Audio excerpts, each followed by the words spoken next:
La délégation régionale de l'eau et de l'énergie du littoral a organisé depuis le 23 juillet et ce jusqu'au 31 octobre 2018 un inventaire des ouvrages de l'eau et de l'énergie dans la région du littoral. Cet inventaire, qui se situe dans le cadre de la mise en place du système régional d'information sur l'eau et l'énergie du littoral, concerne tous les ouvrages réalisés par l'État ou par des tiers, particuliers, entreprises, organisations diverses pour des besoins publics, domestiques, industriels ou commerciaux dans plusieurs domaines.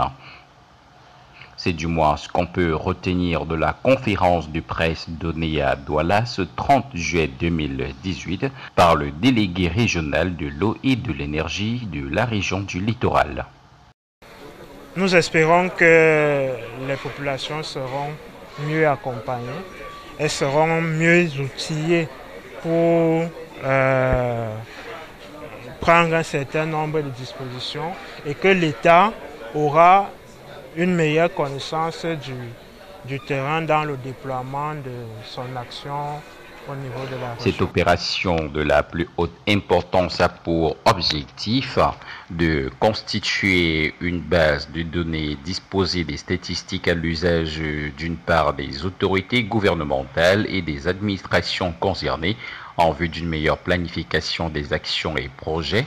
la facilitation des mécanismes d'accompagnement ainsi que la sensibilisation des populations et de tous les acteurs sur les politiques et la réglementation en vigueur dans le domaine de l'eau et de l'énergie, ainsi que contribuer à la mise en place de mécanismes de suivi et de maintenance des ouvrages du domaine de l'eau et de l'énergie dans la région du littoral. Cette opération, qui est la première du genre, concerne également les opérateurs clandestins. Et sur ce volet, le délégué régional de ce département ministériel déclare qu'à la fin de cet inventaire, les distributeurs clandestins d'eau seront naturellement rappelés à l'ordre. Nous, en tant que délégation régionale, on doit faire de l'accompagnement. L'accompagnement dans le sens où si l'État a le devoir de mettre à la disposition des populations de l'eau de bonne qualité. Mais l'État peut se trouver défaillant au niveau de cet approvisionnement en eau potable. Ça fait en sorte qu'à côté de l'État, il y a des particuliers, les populations elles-mêmes essaient de trouver des solutions alternatives. Mais parmi ces solutions alternatives qui avaient pour objectif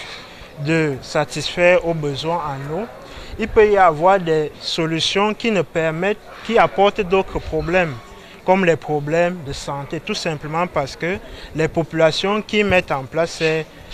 solutions-là n'ont pas toutes les ressources ou bien toute l'expertise pour le faire. Il est donc de la responsabilité des services déconcentrés de l'État d'accompagner ces populations-là pour que dans ces solutions alternatives qu'elles essaient de trouver, il n'y en ait pas qui créent d'autres problèmes, notamment des problèmes sanitaires. Question d'apporter un certain assainissement dans ce secteur d'activité. Là-dessus, le gouverneur de la région du littoral invite toutes les populations ainsi que les structures privées ou publiques, propriétaires ou promoteurs d'ouvrages dans le domaine de l'eau et de l'énergie d'accueillir favorablement les agents de la délégation régionale de l'eau et de l'énergie du littoral et à mettre à disposition toutes les données ou informations requises à cet effet.